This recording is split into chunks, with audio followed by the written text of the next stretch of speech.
আমরা যে যতই কাজ করি না কেন রাতের ঘুমটা কিন্তু আমাদের সবথেকে বেশি ইম্পর্টেন্ট। রাতের ঘুমটা যদি ভালো হয় তাহলে সকালবেলায় কিন্তু তাড়াতাড়ি করে ওঠাও যায়, আর কাজেও কিন্তু প্রচুর এনার্জি আসে।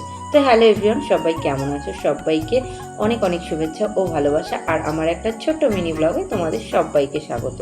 তো সবাই কি করছো, কেমন আছো, অবশ্যই কিন্তু কমেন্টে জানিও। আর এইদিকে দেখো, আমি সকাল সকাল উঠে কিন্তু ঘরের কাজবাজ সব শুরু করে দিয়েছি। আজকে একটু ঘরটা অন্যরকমভাবে গুছাবো, মানে বেডশিটটা চেঞ্জ করব, সব কিছু ভালো করে ঝেড়ে গুছিয়ে নতুন করে করব। তো তোমাদের এই বৃষ্টি বর্ষায় কেমন লাগছে, কেমন আছো, অবশ্যই কিন্তু তোমরা জানিও। বৃষ্টির ওয়েদারটা যেন ছাড়ছেই না।